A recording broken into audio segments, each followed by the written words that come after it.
भगवान श्री कृष्ण की नगरी द्वारकापुरी। द्वारकापुरी से 25 किलोमीटर दूर समुद्र के बीचों बीच एक टापू है जिसे कहते हैं भेंट द्वारका या बेट द्वारका। भेंट द्वारका पहुंचने के लिए आपको ओखा आना होता है। ओखा रेलवे लाइन से जुड़ा हुआ है।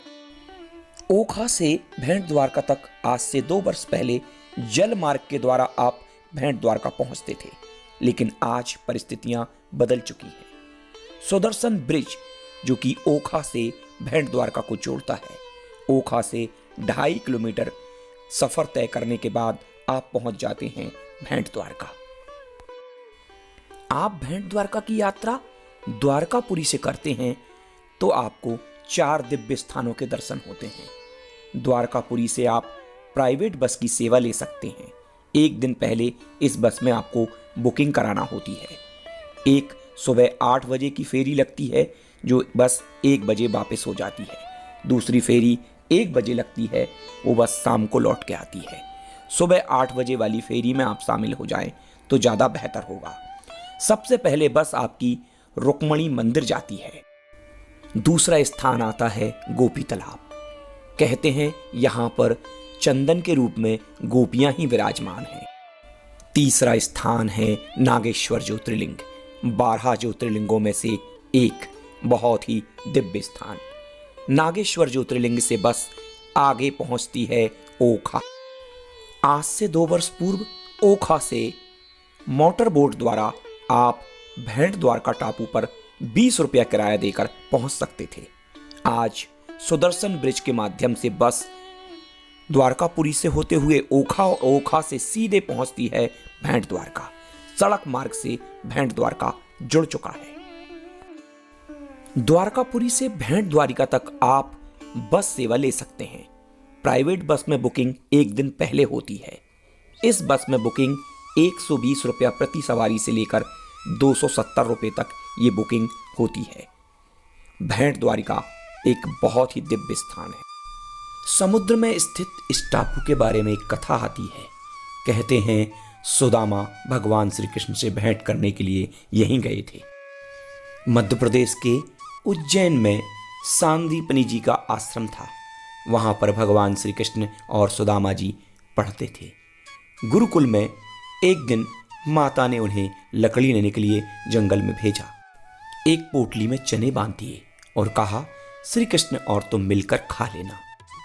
लेकिन सुदामा जी को जब भूख लगी तो जंगल में उन्होंने अकेले ही चने खा लिए। बार बार श्री कृष्ण जी ने कहा कि तुम्हारे मुंह से कुछ आवाज आ रही है, तो सुदामा जी यही कहते, ठंडी के कारण मेरे दांत किटकिटा रहे हैं। आगे चलकर सुदामा जी को इसी भूल के कारण गरीबी के दिन देखने पड़े।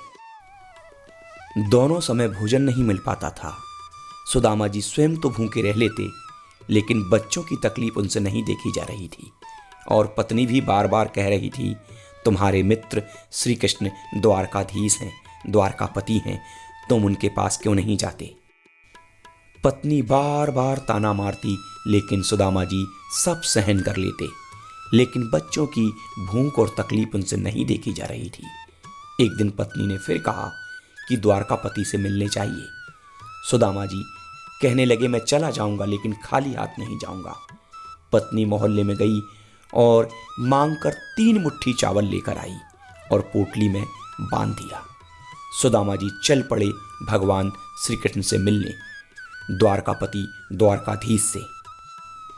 द्वारकापुरी में भगवान का कार्यालय है, कचहरी है, ऑफिस है और भेंट द्वारका भगवान का निवास स्थान है। लक्ष्मीपति भगवान विष्णु क्षीर सागर में समुद्र में निवास करते हैं और उसी भेंट द्वारका के लिए हम भी जा रहे हैं। सुदामा जी भी भेंट द्वारका के लिए चल पड़े। कुछ लोग इसे बेट द्वारका तो कुछ लोग इसे भेंट द्वारका कहते हैं। समुद्र का किनारा, समुद्र के बीच में स्थित एक टापू भेंट द्वारका। ओखा से 2.5 किलोमीटर की दूरी पर सुदर्शन ब्रिज अब बन चुका है। आप समुद्र में सड़क मार्ग के माध्यम से जा सकते हैं। सुदामा जी भेंट द्वारका पहुंचे, लेकिन द्वारपालों ने उन्हें रोक दिया। सुदामा जी ने कहा कि भगवान श्री कृष्ण मेरे बचपन के मित्र हैं। द्वारपाल उनकी बात मानने को तैयार नहीं थे।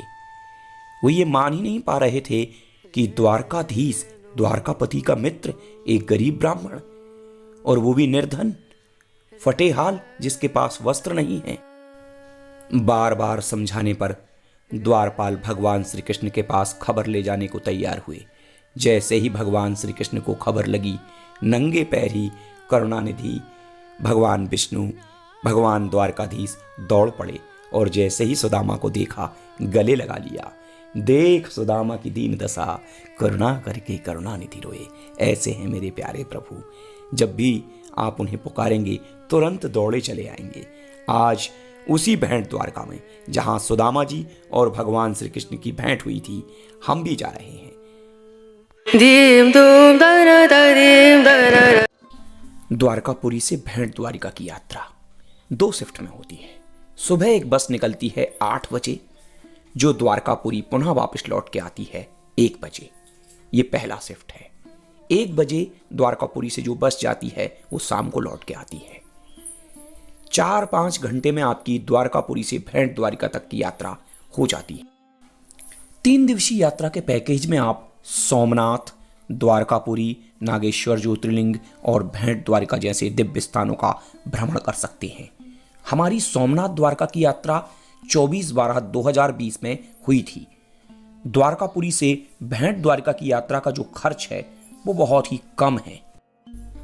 द्वारकापुरी में हमने शाम के समय ही द्वारका से भेंट द्वारका की बस का टिकट बुक कर दिया था, क्योंकि हमें सुबह 8 बजे वाली शिफ्ट में यह यात्रा करना थी। 240 रुपया में हमारी दोनों टिकट बुक हो गई थी, प्रति व्यक्ति 120 रुपये। स्वर्ण द्वारिका जो कि भेंट द्वारका में है, उसका 40 रुपया प्रति व्यक्ति टिकट लगता है। 80 रुपये 2 व्यक्तियों का टिकट लगा था। भेंट द्वारिका में हम ऑटो से ओखा से लेकर जहां से हमको मोटर बोट में बैठना होता है वहां तक पहुंचने के लिए 40 रुपये हमने किराया अदा किया था। बोट का किराया 40 रुपया प्रति व्यक्ति था। आज भी इन दृश्यों को देखते हैं तो आंखों के सामने वो सारे दृश्य झूलने लगते हैं। मन समुद्र की तरह गोते लगाता हुआ चला जा रहा था। गहराइयों में उतर रहे थे, चले जा रहे थे हम भेंट द्वारिका की ओर, चारों ओर निहारते हुए। कुछ लोग इन पक्षियों के लिए दाना फेंक रहे थे। बड़ा ही आनंददायी दृश्य था। भेंट द्वारिका से संबंधित एक कथा और है। भक्त नरसिंह मेहता की हुंडी भी भेंट द्वारका में ही भरी गई थी। नरसिंह मेहता भगवान श्री कृष्ण के भक्त थे। कहते हैं भगवान श्री कृष्ण अपने भक्तों की मदद के लिए दौड़े चले आते हैं। भगवान श्री कृष्ण ने नरसिंह मेहता की बेटी का मायरा स्वयं सावरिया सेठ बनकर भरा था। कहते हैं यह कथा भी भेंट द्वारका से जुड़ी हुई है। द्वारकाधीश समुद्र में आकर क्यों बसे, इसके संबंध में भी एक कथा है। अपने मामा कंस को मारकर भगवान श्री कृष्ण मथुरा के राजा बन गए, लेकिन कंस के वध के कारण उसका ससुर जरासंध बहुत अधिक क्रोधित हो गया और उसने समस्त यादव वंश से बदला लेने की ठानी। भगवान श्री कृष्ण ने यादव वंश की रक्षा के लिए मथुरा छोड़ना उचित समझा और द्वारकापुरी में आकर बस गए, लेकिन जरासंध ने उन्हें यहां भी खोज लिया।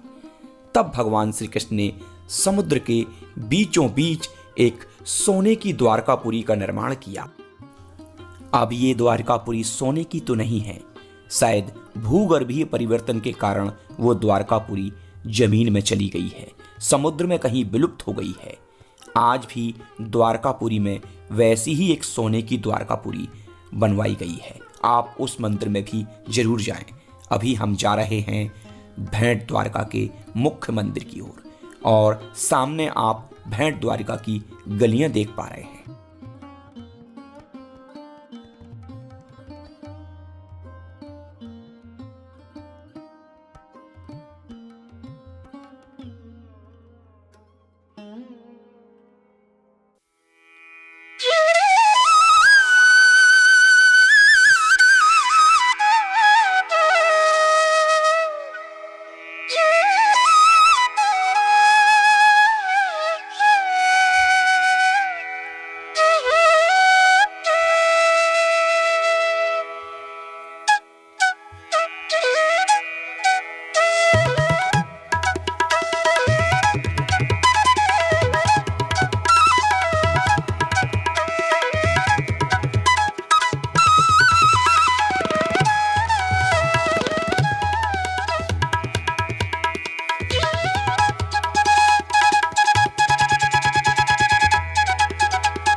जैसे ही द्वारकाधीश का निवास स्थान देखा, मन खुशी से झूम उठा। कैसा अद्भुत रहा होगा उस समय ये स्थान, कैसी रही होगी स्वर्ण द्वारिका, मन सोचने लगा। इस द्वारकापुरी का कई बार पुनर्निर्माण हुआ है। श्री कृष्ण के पौत्र ने इस द्वारकापुरी का निर्माण कराया था। वह प्राचीन द्वारकापुरी अब ये नहीं है। द्वारकापुरी के मंदिर के भी आप दर्शन नहीं कर पाएंगे, क्योंकि यहाँ पर मोबाइल जमा हो जाएगा, चप्पल जमा हो जाएगी, जूते चप्पल मोबाइल बाहर ही जमा करवा लिए जाते हैं। ये बाहर निकलने वाला गेट है, एंट्री गेट। हम आपको लेकर चलते हैं प्रवेश द्वार की ओर। यहाँ से आगे बढ़ते हुए आप पहुँच रहे हैं प्रवेश द्वार की ओर। यहाँ पर निःशुल्क भंडारा चलते रहता है।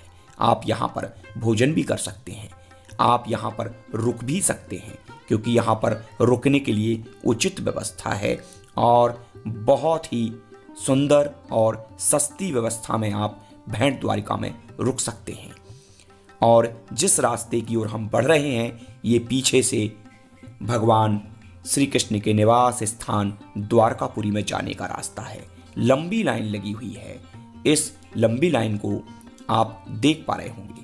हम भी इस लाइन में जाके लग गए और चल पड़े भगवान श्री कृष्ण से भेंट करने के लिए। भेंट द्वारका, आप भी कभी आइए गुजरात में और इस भव्य और रमणीक स्थान को देखिए। जैसे अपन ने पूछा नहीं यहाँ से बस कितने लेती है द्वारका की, नहीं तो अपने पास कल का दिन भी है द्वारका के कौन से वापस जाने के। अगर अपन ये बस छोड़ देते हैं, अपन सलाह कर रहे हैं वैसे कि अगर 5 बजे तक अपन यहाँ और आराम से, तो कल का दिन अपने पास रेणु रना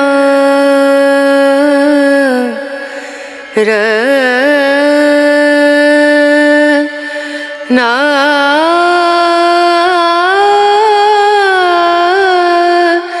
ना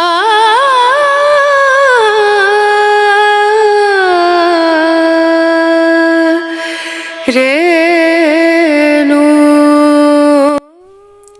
अभी तो आपको यहाँ पर स्थित स्वर्ण द्वारिका के दर्शन कराने हैं। बहुत ही भव्य और सुंदर मंदिर स्वर्ण द्वारिका, सोने की तरह बनाई गई एक द्वारिका, बहुत ही भव्य स्थान। लेकिन उसे हम अगले वीडियो में बताएंगे। यहां से आपका मन लौटने को नहीं होगा। इतना सुंदर और भव्य और रमणीक स्थान हम लौट रहे थे। अगले वीडियो में आपको बताएंगे कि कैसी है स्वर्ण द्वारिका। अभी आप समुद्र के दर्शन करते चलें। समुद्र महाराज, अद्भुत आनंद आता है इस यात्रा में। भेंट द्वारका, भगवान श्री कृष्ण से भेंट करने के लिए आप भी जाएं। बहुत आनंददायी होगी ये यात्रा, आपको कोई भी परेशानी नहीं होगी। बहुत सस्ती और बहुत कम समय लगता है इस यात्रा में।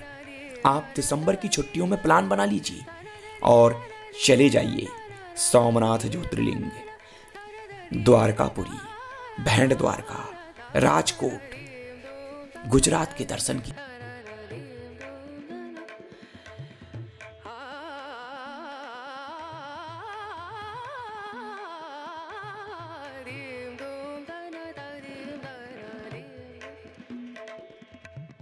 सारे गा मा गा रे गा मा दा नी सा नी दा नी दा नी दा सा नी दा नी सा रे गा रे सा नी रे सा नी दा नी सा नी दा मा गा रे सा नी रे सा रीम दोम दा ना दा रीम दोम दा ना दीम दोम दा ना दीम दोम दा ना ना।